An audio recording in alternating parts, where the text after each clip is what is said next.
Mais pourquoi on veut absolument montrer aux autres qu'on vit notre meilleure vie quand on est en rupture? Vivre une rupture dans le silence, dans la discrétion, c'est clair que t'as déjà fait un bout de chemin. Comment on gère quand on est encore amoureux de la personne qui vient de nous quitter? Il y a des gens aussi, rappelons-le, qui attendent de trouver quelqu'un pour remplacer la personne. Est-ce qu'on peut vraiment pardonner à une personne qui nous a brisé le cœur en 1000 morceaux? Tèche par vocal, ça peut aussi exister. Oh là, ah ouais? Tèche par selfie, ça ne s'est pas encore fait, mais je pense qu'on peut l'imaginer. Exactement. Parce que rompre, je suis désolée, mais c'est aussi très dur, en fait. Je suis d'accord. Coucou Audrey! Bonjour Merci, Julia. merci beaucoup Audrey Gagnère Merci à toi, d'être dans c'est Conversation avant la fin du monde. Je suis très heureuse de te recevoir pour parler d'un sujet qui personnellement, et je pense que pour beaucoup de cette audience qui nous écoute, nous tient très à cœur, que sont les ruptures et la rupture en général. C'est ça. Et plus spécifiquement sur le numérique, on va dire que c'est mon champ d'action privilégié et souvent ça se passe, enfin de plus en plus ça se passe sur le numérique d'ailleurs. Complètement. Moi j'ai envie qu'on parle de la rupture effectivement Ouais. au sens assez large. On va parler de rupture amicale, qui est un sujet que je connais bien malheureusement, des ruptures amoureuses et aussi évidemment et surtout des ruptures numériques. T'es un peu une observatrice des comportements numériques des gens et je trouve que c'est super intéressant et c'est pour ça que je suis extrêmement heureuse de te recevoir aujourd'hui. Merci beaucoup, merci à toi surtout. Donc t'es la fondatrice du compte Instagram Tèche par texto, qui a C'est combien ça. d'abonnés aujourd'hui? Presque 240 000. C'est énorme. Je pense que c'est un sujet qui touche effectivement tout le monde, donc tout le monde se reconnaît dedans, donc forcément il y a ce côté viralité. Ça dédramatise toutes ces déconvenues amoureuses, on va dire, et je vois plus grand monde aujourd'hui en 2025 qui n'a pas vécu ça. Complètement. Je les cherche. Tout à fait. Peut-être ma grand-mère. C'est pour ça que vraiment je pense que cet épisode va... si, surtout, bah, pourquoi pas. Bon, oui, mais c'est les derniers, quoi, je pense. Ouais. Voilà. C'est pour ça que vraiment ce sujet m'intéresse énormément. T'es aussi l'autrice d'un livre, félicitations, bravo, Merci beaucoup. qui s'appelle L'art de la rupture 2.0, Tèche par texto. Exactement. Donc vraiment un sujet très important. Ce sujet sociétal, à mon sens. Mais c'est marrant parce que tu vois, hier j'étais au resto avec mes copines et donc je leur parlais de cet épisode-là que j'allais tourner aujourd'hui avec toi. Et je parlais donc de la rupture numérique et je leur disais, vous, est-ce que vous avez déjà effectivement été tèche par texto, tèche par appel hein, aussi évidemment. Donc en fait, on va... Tèche par vocal, ça peut aussi exister. Oh là, ah ouais? T'as eu des exemples de ça? Oui, j'avais eu des exemples, ouais. Énorme. Tèche par selfie, ça ne s'est pas encore fait, mais je pense qu'on peut l'imaginer. Exactement.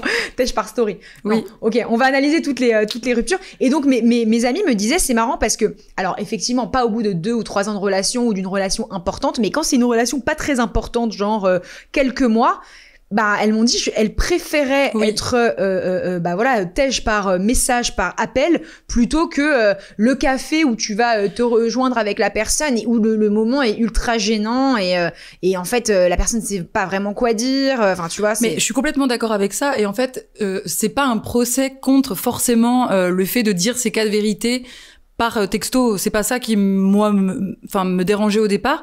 C'est... en fait, il y a des manières de le faire. Pour moi, c'est de la bonne intelligence. C'est exactement se comporter comme on se comporterait en vrai. Et c'est pas pour ça que c'est pas duplicable par un message. Mais juste, il y a des manières de dire les choses. Et moi, c'est plutôt ça que je blâme aujourd'hui. C'est le fait que les gens se permettent des comportements qui se permettraient pas, en fait, en face à face. Complètement. Et ça donne des ailes à beaucoup. Parce que effectivement, bah, dès lors que tu as une interface entre toi et la personne avec qui tu parles, forcément, c'est plus simple. Et c'est un peu tout le cœur du sujet avec ce compte, parce qu'à la base, j'ai un message à faire passer, c'est pas juste pour rire, même si je prends le ton de l'humour, parce que j'ai toujours préféré rigoler plutôt que de m'énerver. Mais voilà, c'est ça le sujet de fond, on va dire. Ok, ah oui, donc vraiment derrière ce sujet qu'on pourrait qualifier d'un petit peu léger, c'est vrai, Oui. avec un nom tèche par texto. Avec qui est un les peu... couleurs pastel et Exactement. tout. Bien sûr. Il y a un vrai message derrière. Oui. Excellent. Parce que c'est pas né de nulle part, évidemment. Tu vas tout nous raconter. Oui. Comment est né le compte Instagram Tèche par texto et pourquoi tu t'es intéressé à ce sujet de la rupture numérique? Bah, parce qu'à la base, évidemment, ça vient d'une histoire personnelle. Donc, j'avais été ghostée à l'époque, donc c'était il y a 6 ans. Mais c'était un truc vraiment, finalement, sans importance. On va dire que depuis, les élèves ont largement dépassé le maître. Donc, c'est finalement très anecdotique.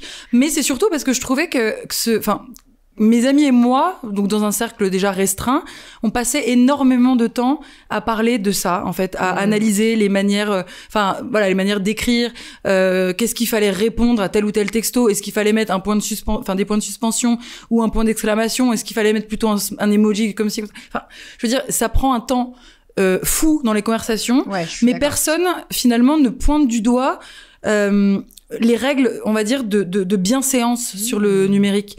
Donc ça paraît normal, c'est complètement intégré au comportement actuel, mais on se dit pas, en fait, il y a un problème.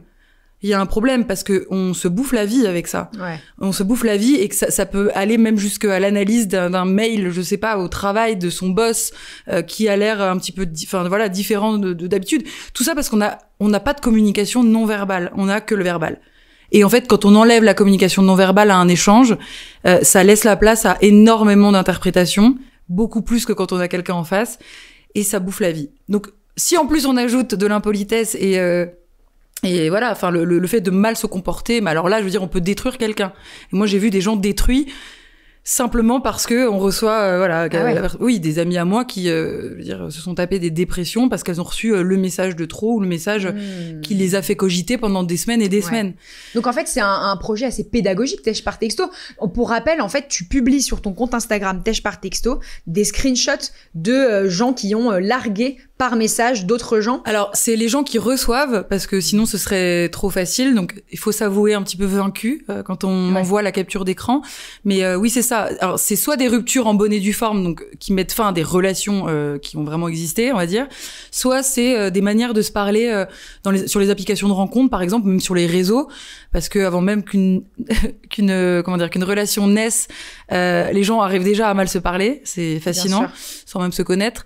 Donc on va dire que c'est toute forme d'impolitesse, ou de méchanceté par écrit, on va dire, et plus spécifiquement dans le domaine amoureux. Première question, j'ai vu que tu avais reçu une médecin pour analyser un peu les comportements chimiques qui se passaient dans le corps lors d'une rupture. Oui.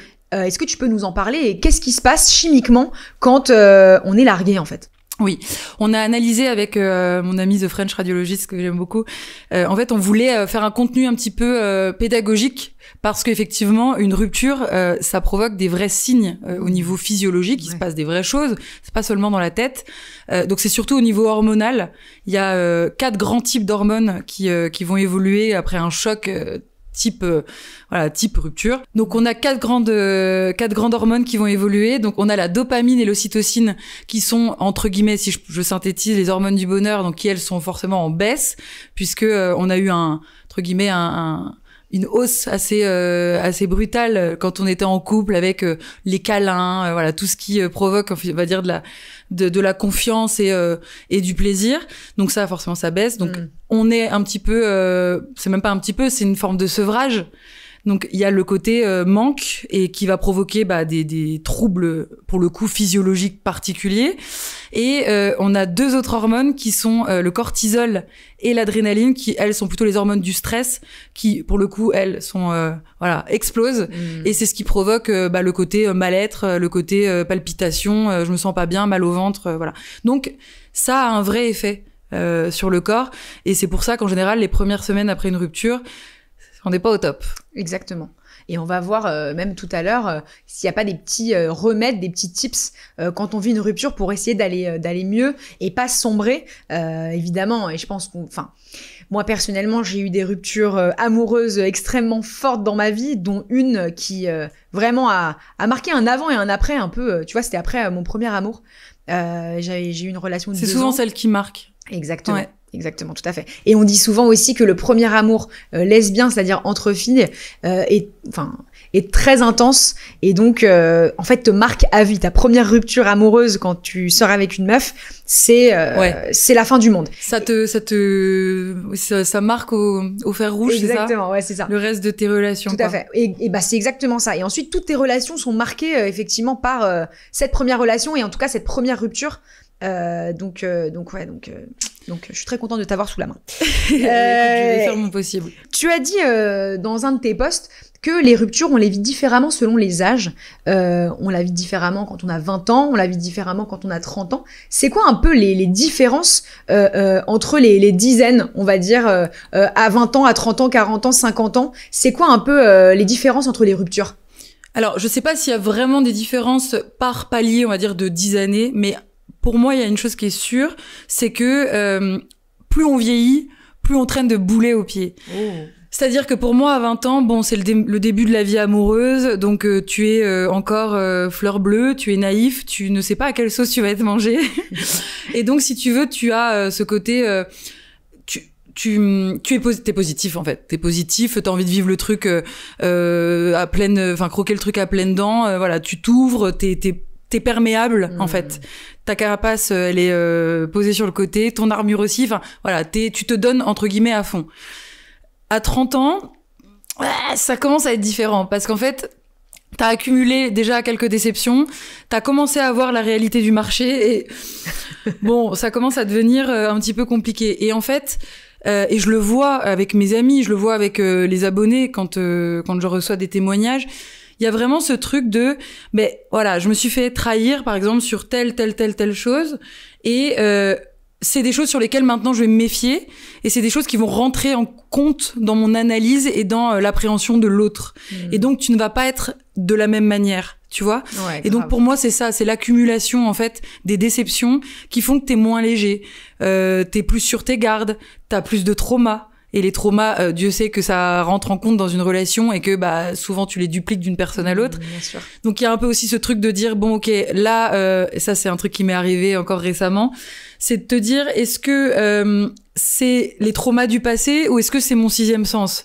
Donc t'es un peu entre les deux, tu vois, bon, voilà, moi je suis une amoureuse de l'amour, donc j'ai toujours envie d'y croire et de laisser la chance au produit, on va dire.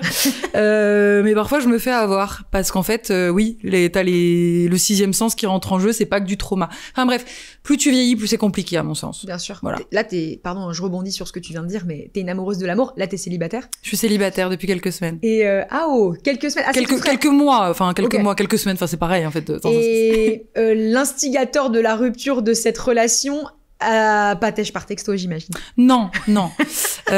Sinon, ça aurait été affiché en 4x3 dans les rues de Paris, je pense, sous forme de capture d'écran. Non. Moi, j'ai pas été vraiment têche par texto, enfin, ou alors ça fait très longtemps.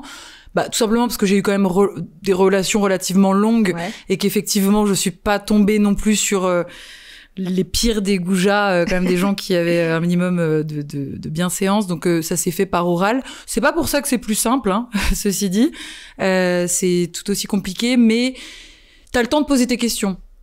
Chacun a le temps de poser ses questions, de répondre quand même à certaines interrogations qu'il a, chose qui est plus compliquée par texto. En tout cas, il faut beaucoup de textos parfois pour arriver à comprendre pourquoi ça s'est terminé, et c'est vrai qu'en général c'est plus expéditif.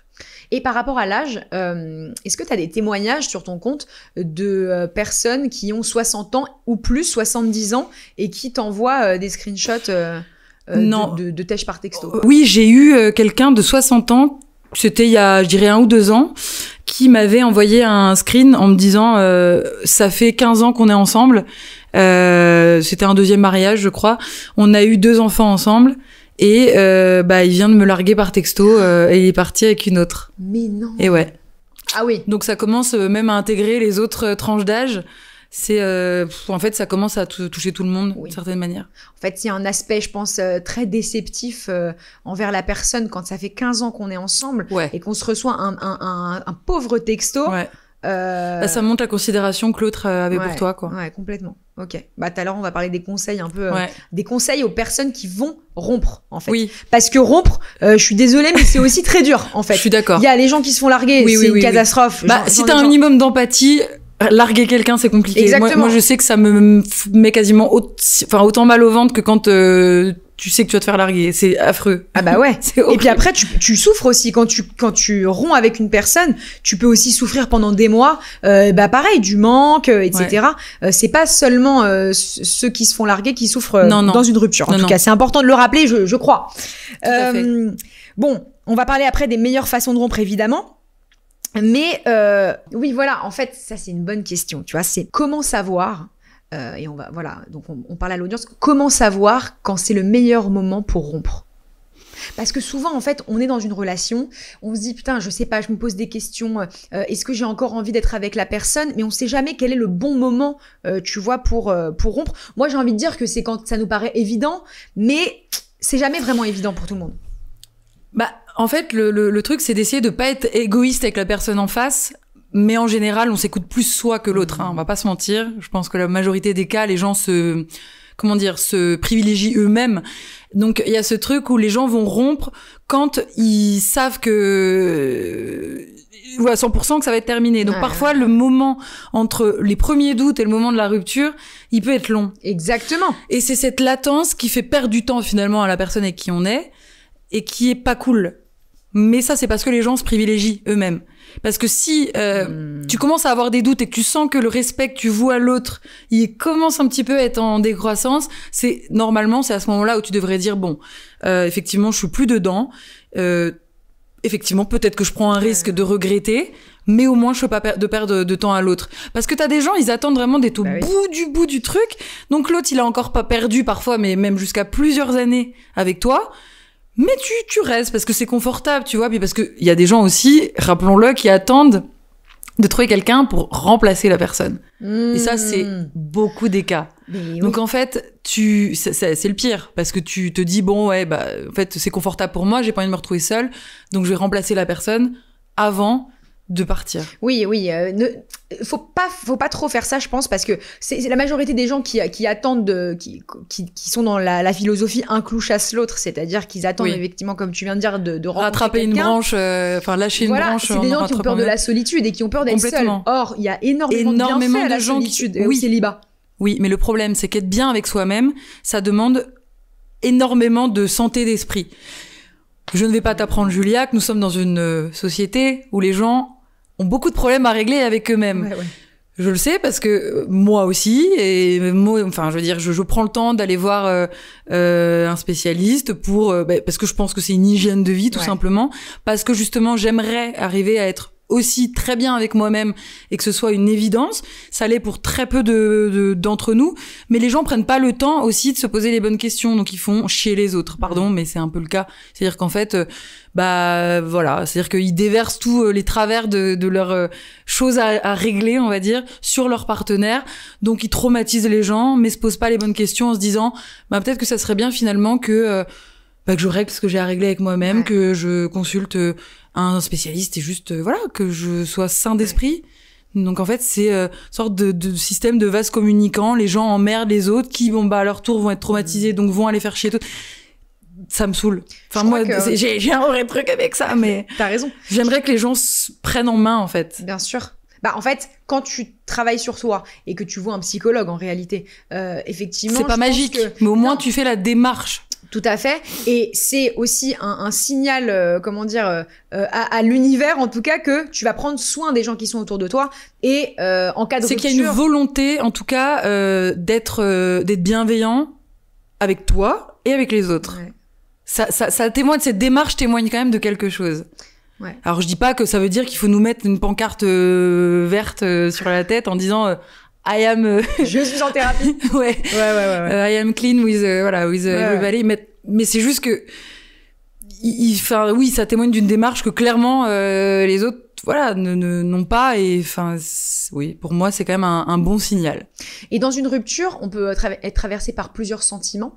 Est-ce que tu penses que la rupture, elle est difficile parce que on perd l'autre, ou alors on perd un peu de soi-même? Tu vois, il y a un sentiment quand on est en rupture, ou en tout cas effectivement quand on se fait larguer, où on perd un peu de ce qu'il y a en nous, quoi, et de l'innocence qu'on avait sur la vie. On prend un gros coup dans la tronche. Complètement. Tu vois. Et il y a un truc de perte de l'autre, de sevrage comme tu disais tout à l'heure, et un peu de perte de soi-même, je trouve. Tout dépend. Déjà, si la relation, elle était bienveillante ou toxique, mais en tout cas, si c'était une relation dans laquelle tu étais épanouie ou bien. Il me semble que tu perds effectivement l'image que l'autre te faisait avoir de toi aussi.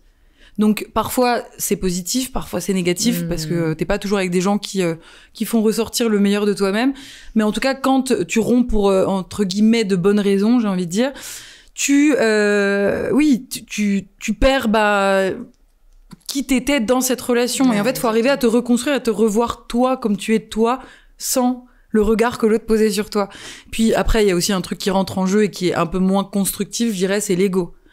Alors l'ego dans une rupture, ça prend une place qui est quand même très très très compliquée. Et ça, c'est quelque chose pour le coup qu'il faut vraiment, à mon sens, travailler parce que y a rien de constructif dans l'ego.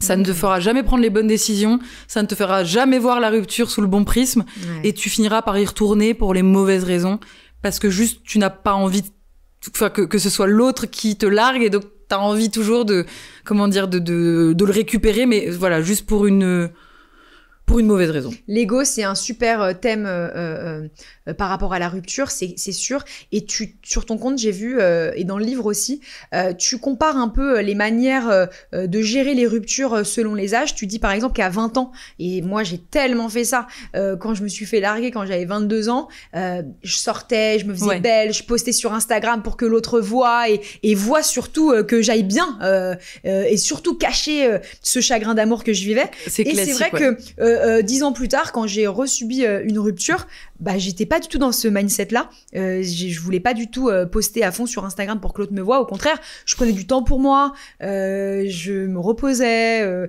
Je suis partie en vacances avec des amis où on était tranquille, détente, tu vois. Et je trouve que l'ego, joue un grand rôle, surtout avec les réseaux sociaux. Énormément.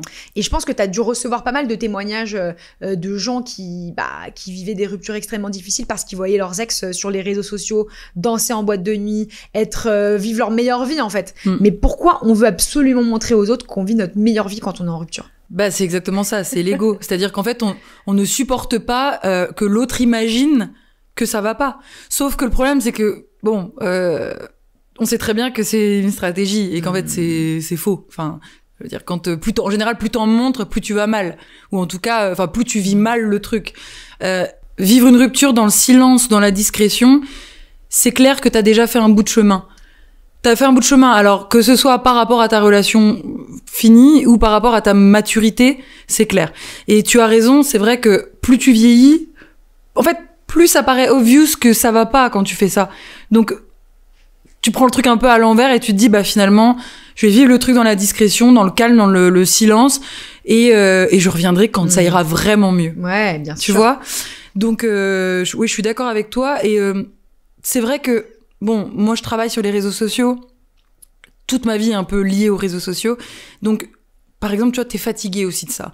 Et parfois, quand tu vas pas bien, justement, t'as le truc inverse où tu te dis...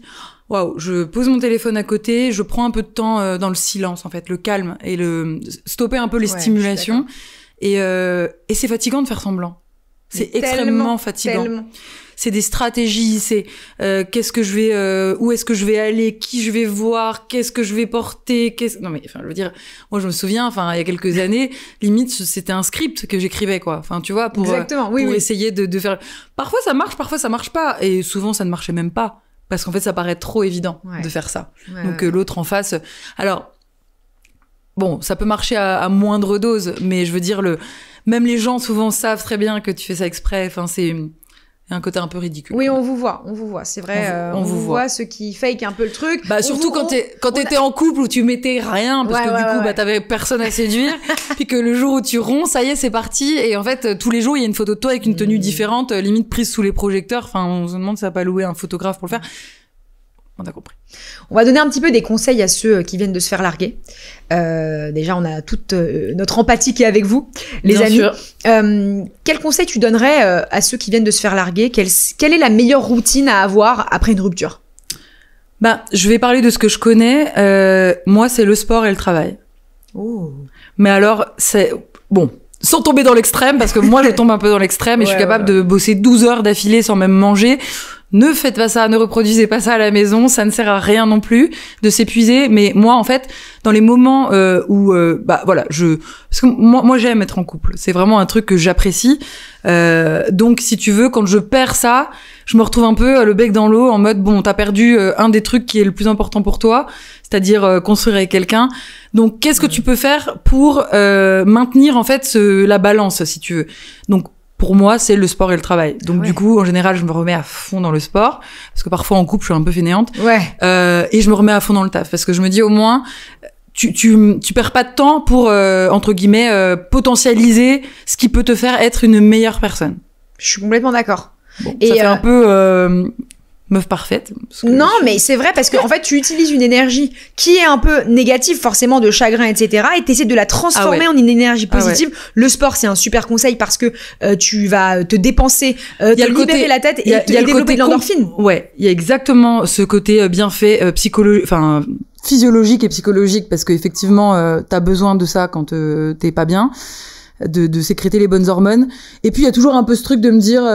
vas-y, je vais devenir la meilleure version physique de moi-même. Je vais être trop bonne cet été et dans ta tête, tu vois. C'est un mélange un peu des deux.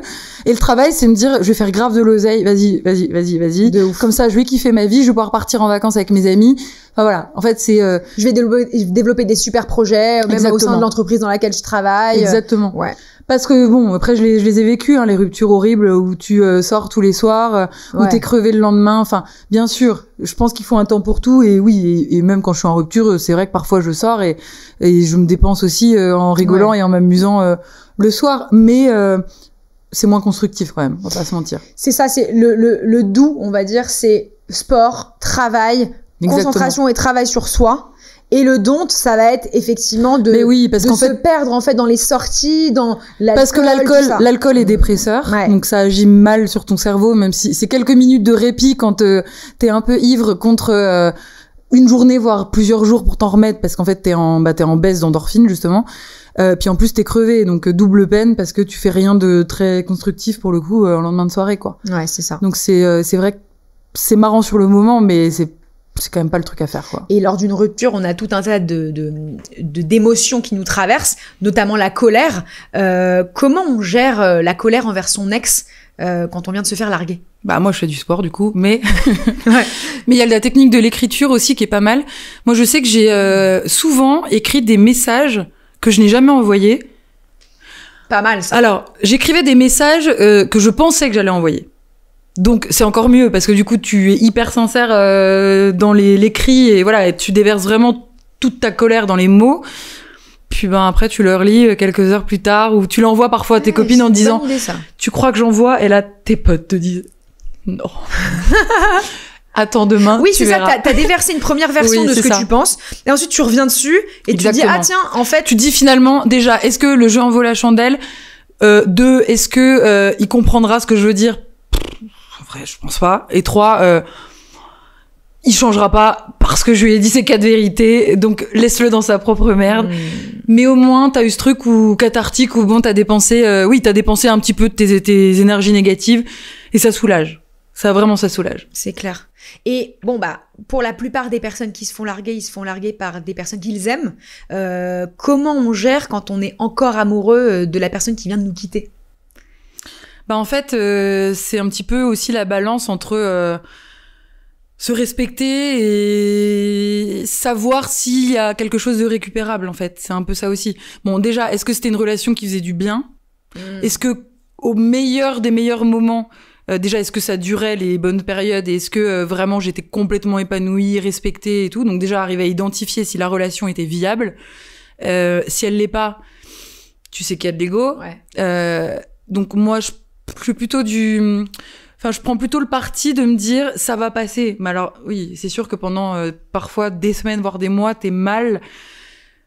Je l'ai vécu plusieurs fois et c'est clair que c'est pas évident, mais c'est basique, mais le temps fait tellement bien les choses. Il y a que le temps qui fait passer. Alors ça fait chier de perdre autant de temps pour une personne qui soit t'as pas respecté, soit avec qui t'as pas appris grand chose. C'est sûr que c'est embêtant.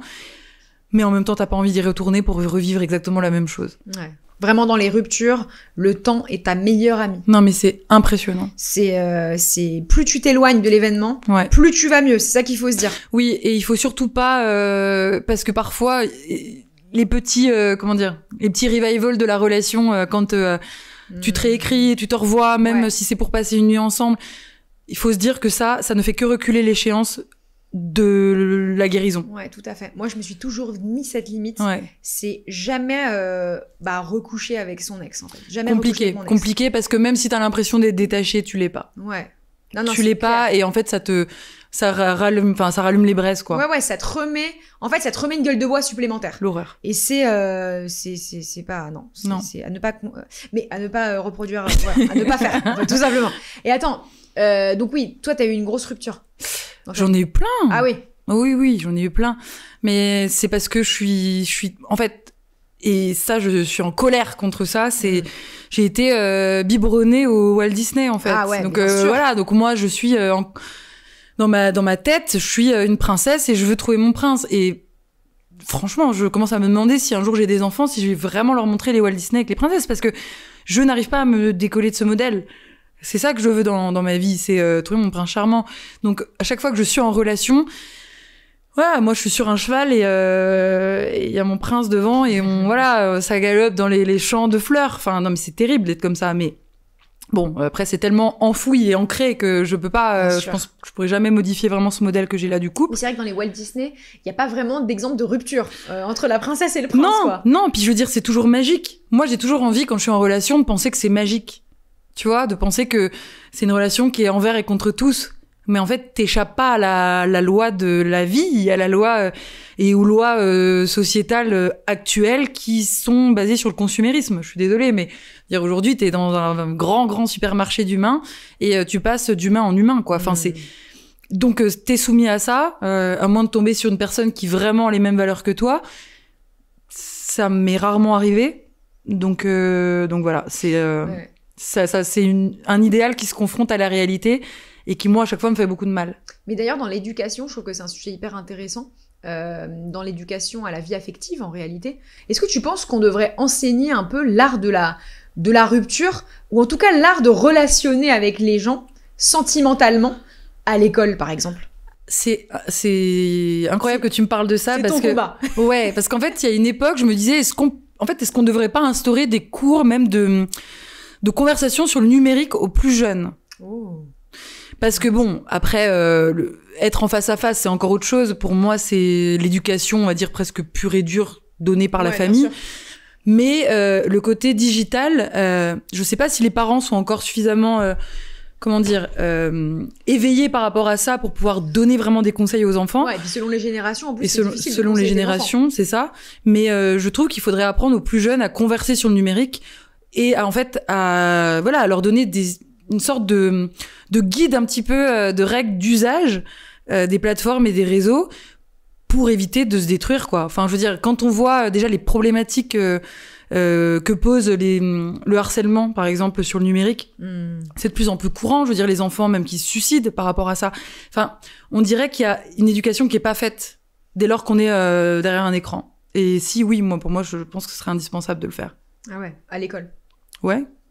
Et toi, comme l'éducation civique qu'on avait quand on était plus jeune. Ouais, de fou. Et c'est un peu dans ton livre, est-ce que tu parles de ça? Est-ce que tu parles un peu de pédagogie, d'éducation? Oui. En fait, ce livre, alors j'ai voulu le faire un petit peu cynique et ironique parce que c'est ma manière de faire, on va dire. Donc c'est un mélange de screenshots du conte, donc envoyés par des internautes, pour lesquels j'ai écrit à chaque fois une petite histoire rigolote.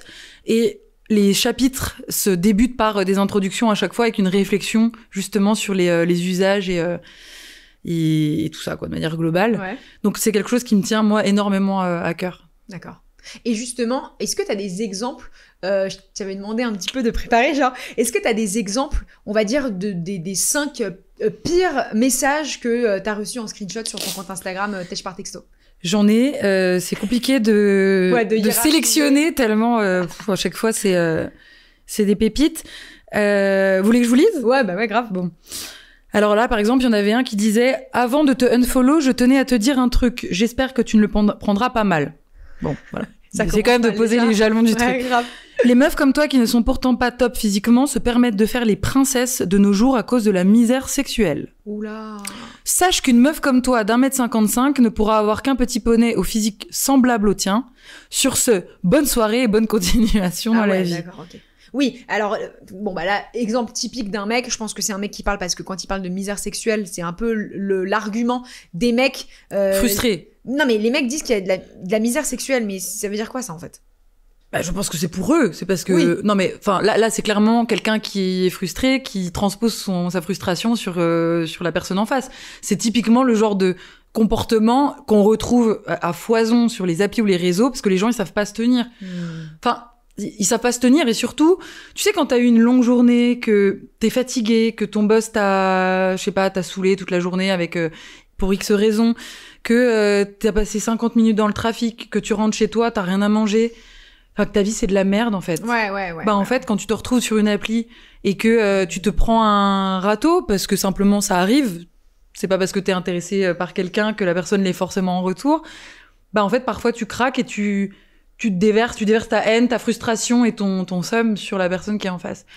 Mais c'est parce que t'es pas éduqué, en fait. Parce que les gens éduqués savent que, enfin, la personne en face n'a rien à voir avec tes problèmes de vie et n'a pas à subir ta frustration. Mais encore une fois, ça faut le savoir. Excellent. Voilà. D'autres exemples? Encore. Alors celui-là, je l'avais adoré.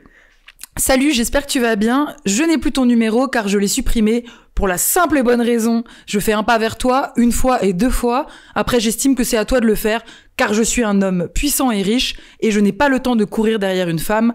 Jamais c'est l'inverse. Ah oui. Ok, on est sûr quand même de la toxicité masculine. Il y en a féminine, hein, bien sûr. Mais là, effectivement, c'est un exemple quand même assez criant de je suis riche, j'ai du pouvoir et donc tu dois m'obéir. En fait. Mais c'est des mentalités qui existent, sur le marché, tout Vraiment, à fait. Encore une fois, ce sont des exemples à ne pas reproduire. Donc c'est pour vous montrer. Oui, s'il vous plaît. On ne fait pas ce podcast pour rien, je vous en supplie. Dites-moi qu'on rentabilise, enfin que ce temps sera rentabilisé. Bien sûr. Autre exemple de moquerie gratuite, parce que ça, c'est aussi finalement une façon de faire assez courante sur les applis ou les réseaux, puisque t'es donné à voir que le physique de l'autre en général. Bien sûr. Donc c'est facile. Sur ton profil mythique, tu as marqué silhouette normale. C'est quoi normal pour toi? Pour 1m65, ils aiment bien la taille, hein, je sais pas. Tu devrais faire 57 kilos à peu près. Ça, c'est normal, non? Mais bon, si tu en fais 60, c'est pas grave. Après, faut me comprendre un peu. Je galère tous les jours depuis 20 ans à faire du sport et à m'entretenir. C'est pas pour être avec une personne, comment dire, 3 petits points, ronde ou bien portante. Take care. Ok. Là, on est pareil, en fait, attaque physique, non. Enfin, mais sur les applis, est-ce qu'il y a des warnings, genre je sais pas, des conseils à donner aux utilisateurs, une charte à respecter, pas d'agression physique, le pire, c'est que les applications font ce travail-là. Que ce soit sur leur compte Instagram ou autre. Enfin, je veux dire, il y a vraiment ce truc de safe place qui est mis en avant. Mais encore une fois, après, tu le respectes ou tu le respectes pas. Alors, je crois que certaines applications ont mis en œuvre des sortes de bots ou je ne sais quoi qui vont détecter, quand tu commences à avoir des propos qui rentrent plus dans le cadre d'une conversation avec quelqu'un que tu ne connais pas. Mais bon, voilà, encore une fois, après, ça reste une place publique où les gens peuvent se parler. Et je peux vous en donner un dernier qui m'avait bien choqué aussi. Vous êtes prêts? Vas-y. Et pour ta gouverne, les mecs, on like tout le monde. On fait le tri après. Les bombes, on les invite à dîner pour envisager un truc sérieux. Les meufs qu'on n'assumerait pas présenter à la famille, on leur propose une baise en parlant de cul direct. Tu l'auras deviné, tu fais partie de la seconde catégorie.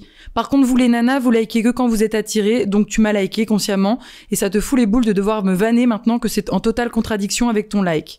Enfin, j'ai 30 et je compte pas avoir de gosse avant 35-38. Par contre, toi, à 29 ans, l'horloge biologique accélère et t'es encore sur Tinder, donc tu vas finir vieille fille avec un chat, retiens bien ça. Ok. Là, je vois toute l'équipe qui me fait les gros yeux, visiblement. Très grave. J'ai choqué l'assemblée, mais c'est des choses qui sont réelles. Et je suis désolée, mais quand tu reçois ce type de message, tu fais quoi après? Tu fermes tu verrouilles ton tel, tu te lèves, tu vas comme Kermit là, le même à la fenêtre et tu regardes la pluie tomber, tu fais quoi en fait? Non, mais c'est ça, c'est que il faut savoir que quand on reçoit ce genre de message, Ouais. on en a après pour des semaines de réflexion, Bah oui. presque de déprime parce que Bah ouais, parce que ça fait mal en fait. Bah déjà parce que tu es en colère envers la personne qui t'a envoyé ça, et puis parce que bah comme tout le monde, tu te remets un peu en question et tu te dis est-ce qu'il y a une part de vérité ou est-ce que c'est uniquement issu d'une frustration encore une fois. Enfin, c'est hardcore. Pourquoi faire ça? Exactement. En fait, c'est un ring. C'est un ring humain, tout ça, tu vois. Et l'ego prend une grosse place. Bah ouais. Et ça vient, je rebondis avec une autre question que je voulais te poser. Est-ce qu'on peut vraiment pardonner à une personne qui nous a brisé le cœur en 1000 morceaux? Moi, je suis pas quelqu'un de très rancunier. Je devrais l'être plus. Mais c'est pas que j'oublie vite. J'oublie pas. Mais on va dire que quand je sors la tête de l'eau, j'arrive à prendre du recul sur la situation passée et à me dire est-ce que de la colère, finalement, t'apporte du positif là dans ta vie tout de suite? Non. Enfin, bon, le truc est passé, ça s'est passé comme ça devait se passer. Peut-être qu'à l'époque, il y avait des bonnes raisons pour que ça s'arrête, même si ça m'a fait extrêmement mal. Et je suis capable de reparler à mes ex. Et d'ailleurs, la plupart de mes ex sont pas des amis, on va peut-être pas abuser, mais sont des gens avec qui aujourd'hui je peux avoir une conversation sans problème. Ouais. Bon, voilà. Mais c'est parce que j'ai trouvé la paix aussi avec moi-même et que... Puis à un moment donné, quand tu n'as plus de sentiments pour quelqu'un, c'est aussi beaucoup plus facile. Mais j'oublie pas, par contre. C'est-à-dire que je sais ce que vaut l'autre. Les raisons pour lesquelles on s'est séparés, si on peut les incomber à la personne en face, je sais ce que vaut l'autre. Exactement. Et moi, j'ai ressenti, quand j'étais en rupture, ce sentiment de me dire, mais je vais jamais pouvoir lui pardonner. Elle m'a brisé le cœur en 1000 morceaux, c'est impossible, etc. Et vraiment, il faut dire... Parce que quand on est dans une rupture, on se rend pas compte, on n'a aucun recul sur nous-mêmes, et c'est normal. Mais t'as le nez dans le guidon, enfin, c'est impossible, c'est impossible. Et il faut se dire qu'en fait, il y a un espèce de cercle des émotions, où tu vas passer par... C'est un deuil, c'est les étapes du deuil. Exactement. C'est la même chose. Parfois, je décris ça comme une salle d'attente. Ouais, exactement, c'est super. J'ai l'impression d'être dans une salle d'attente quand je suis en rupture. Je sais que les beaux jours vont revenir, je le sais. Mais je suis dans ma waiting room avec mon petit magazine et vas-y. Et surtout, potentialise ce temps d'attente pour toi. Force-toi à te dire, quand les beaux jours vont revenir, je serai encore mieux qu'avant ma relation, machin. Exactement. Je serai encore une meilleure version de moi-même. Prends du temps pour toi. N'hésite pas à en parler. Moi, je trouve que complètement. Il faut pas rester, surtout pas s'isoler avec ça. Exactement. Faut pas rester cloîtré dans son propre chagrin. Il faut en parler à des amis. Mais moi, j'ai été très très vocale après mes ruptures. J'en ai beaucoup parlé. Et en fait, ça m'a fait vraiment un très grand bien parce que j'avais d'autres éclairages, d'autres points de vue de gens qui me conseillaient, etc. Donc vraiment. Et donc, faut se dire qu'on passe par une sorte de cercle des émotions. D'abord, l'espèce de sidération de la rupture. Ensuite, une peine très forte, un chagrin très fort. Ensuite, la colère, on va être très en colère, on va vouloir vraiment, avoir des mauvaises pensées envers la personne. Et ensuite, on va même pouvoir peut-être passer par de la culpabilité envers soi ou envers l'autre. Est-ce que j'ai été assez bon? Est-ce que de se poser les questions de pourquoi la personne nous a quittés et donc de culpabiliser de qui on est. Et ensuite, peut-être la résilience, c'est de se dire en fait, c'était peut-être mieux comme ça. Et donc ça. Voilà, il faut se dire que l'émotion dans laquelle vous êtes, elle est transitoire. Elle est transitoire. Exactement. Exactement. Tout à fait. Et il y a un truc dans les ruptures aussi, c'est qu'on se dit toujours, je ne vais jamais retrouver une personne avec qui j'ai une telle connexion émotionnelle. On se dit qu'on va jamais trouver quelqu'un avec qui on va avoir une meilleure relation que ça. Et ça, c'est faux. Il faut se dire que toutes les relations sont différentes. C'est même pas une question que je te pose. C'est genre vraiment, c'est une affirmation là. Toutes les relations sont différentes et il faut se dire qu'on a vécu une belle histoire avec quelqu'un, mais ça veut pas dire que c'est la plus belle histoire de notre vie et que les histoires qui vont arriver dans le futur ne seront pas aussi belles. Chaque histoire est différente, chaque personne va vous apporter des choses différentes et tout aussi belles que votre ex, quoi. Complètement. Et puis après, je pense pas que la connexion psychologique, ça soit une échelle, c'est pas gradué de 1 à 10. Je pense que on peut avoir la même connexion psychologique avec, pas la même du coup, mais aussi intense, mais d'une manière différente, Ouais, en fait. Tu peux être connecté, je sais pas moi, à 9 sur 10 avec quelqu'un parce que vous êtes tous les deux des amoureux de culture ou parce que voilà, vous êtes tous les deux passionnés par tel ou tel type d'art, machin, voilà. Et puis tu peux rencontrer quelqu'un avec qui tu seras à 9 sur 10 sur une toute autre chose. Donc bon, faut pas désespérer, la vie est longue. Enfin, je veux dire, on a une trentaine d'années, mais c'est pas pour ça qu'à 40, même 50 ou plus, enfin, faut désespérer. Faut juste arriver à être bien. Et je me déteste de dire être bien avec soi-même, parce que j'ai toujours râlé contre les gens qui, à chaque fois que tu leur dis, ouais, j'ai envie d'être en couple, oui, mais apprends à être bien. C'est vrai dans un sens, même si je pense qu'on a le droit d'avoir envie d'être en couple, c'est aussi un droit. C'est pas parce que t'as envie d'être en couple que tu es forcément une pièce du puzzle et qu'il te manque l'autre pour t'emboîter. Enfin, c'est pas forcément ça, c'est juste parce que tu peux avoir envie de partager. Mais il est vrai quand même que arriver à passer un moment seul chez soi et à se dire c'est pas si mal, c'est quand même déjà le début d'une belle chose, quoi. Et aussi, quand on rencontre une personne, c'est à un moment de notre vie. Et quand on se sépare d'une personne, c'est à un autre moment de notre vie. Et on est une personne différente. Oui, complètement. Et peut-être que, je sais pas, si vous êtes resté plusieurs années avec une personne, et ben peut-être que si vous la rencontrez au moment de la rupture, temporellement dans votre vie, et ben elle aurait même que l'histoire ne se serait même pas passée parce que vous êtes une personne différente. Donc vraiment, ayez confiance dans le fait que la vie vous porte aussi, c'est-à-dire elle vous porte, vous avancez, vous êtes des personnes exceptionnelles, hein, ceux qui nous écoutent, et ça va aller, vous rencontrerez des personnes qui seront en adéquation avec vous-même au moment où vous allez les rencontrer. Exactement. Oui, on n'est pas des objets, on n'est pas gravés dans le marbre. Il y a vraiment ce truc de mouvance constante. Et c'est pour ça que parfois, quand on reste longtemps avec quelqu'un, quelques temps après la rupture, on se dit mais en fait, on n'avait rien en commun. Enfin, on n'avait plus rien à partager. C'était juste de l'habitude, du confort.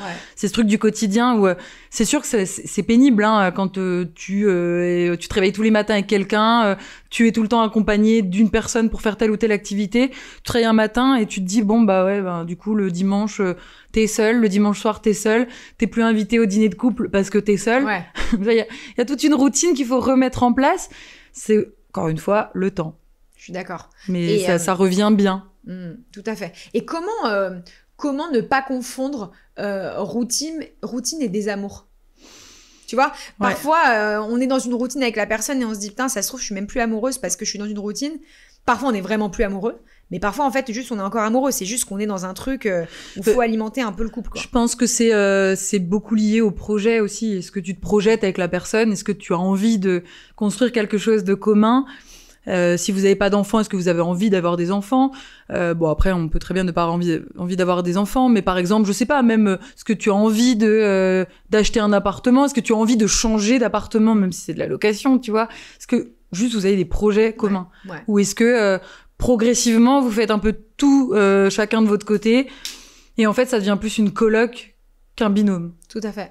C'est un peu ça. Je suis un peu d'accord avec toi. Je trouve que quand on dit le secret du couple, il n'y a pas vraiment de secret, il y a 1001 secrets, mais moi, en tout cas, pour ma part, c'est vraiment le projet. C'est-à-dire avoir des projets avec l'autre. Mais ça peut être un voyage, hein, tu vois, là, par exemple... Oui, même un voyage. Est-ce que tu as envie d'être avec cette personne-là pendant 2 ou 3 semaines ? Exactement. Sinon, si tu n'as pas envie de l'être, c'est un peu embêtant quand même. Tout à fait. Donc, ayez des projets, que ce soit, voilà, changer d'appart, faire un voyage, créer un projet... C'est s'exciter à 2 sur quelque chose, en fait. Ouais, tout à fait. Tout à fait. Ça, c'est une bonne question aussi. Quand enfin, j'ai envie de parler du moment où on tourne la page. Quand est-ce qu'on sait quand on a tourné la page, en fait ? Moi, je trouve que c'est un moment... vraiment, je te pose des questions, mais j'y réponds genre je parle non, mais de moi. C'est très bien. En fait, c'est vraiment des moments de révélation. C'est-à-dire, un jour, tu bats, t'es en rupture, c'est horrible. Et un jour, tu te réveilles, et c'est un matin qui est un peu différent des autres, où tu te dis, mais attends, là, ça va mieux ou quoi ? Là, là, je vais mieux, là. Là, c'est bon. Je ressens plus cette espèce de nuage noir qui entoure mon cerveau. C'est un peu comme un coming in qu'on se ferait à nous-mêmes, un coming out qu'on se ferait à nous-mêmes. C'est genre, ah bah en fait, là, c'est fini. Alors, j'ai beaucoup de copines qui me donnent cet exemple-là en me disant que c'est un petit peu le matin qui est différent des autres. Moi, c'est plutôt progressif. Mais c'est le jour où déjà je vais arrêter de stalker.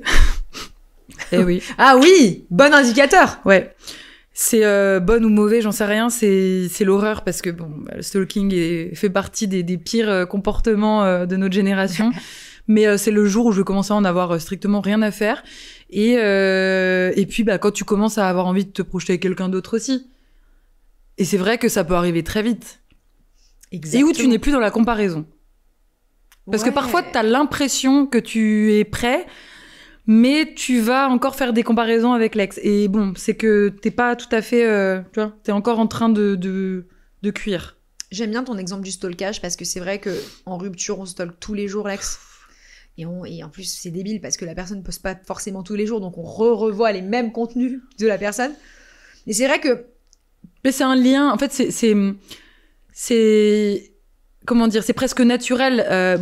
C'est sûr que nos parents ou grands-parents n'avaient pas ça, mais cette volonté de conserver un lien un petit peu invisible avec l'autre, elle est naturelle. Enfin, je veux dire, on t'enlève quelque chose, t'as envie de le retenir, tu vois. Donc c'est l'impression de toujours vivre un petit peu un truc que l'autre vit, parce que c'est les seuls éléments qui te sont donnés à voir en fait.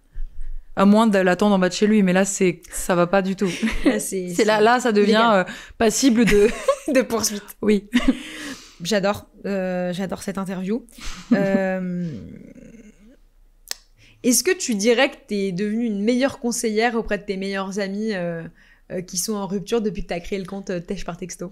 Je dirais surtout que, comme tous les cordonniers, je suis la plus mal chaussée et que alors je suis une pro pour donner des conseils à mes copines. Oui, c'est vrai, et je pense qu'elles trouvent que je suis de bons conseils, c'est ça le pire.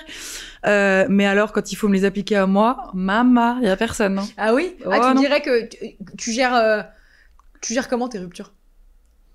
Mais comme tout le monde, pas en fait.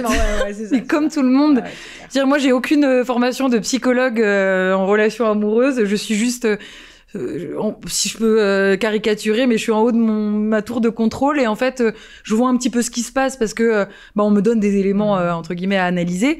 Mais quand je reçois un missile, je suis la même que tout le monde. Hein, j'ai pas de différence et je suis la première à demander des conseils aussi que mes copines vont me répéter. Elles vont me dire mais c'est toi qui m'avais dit ça.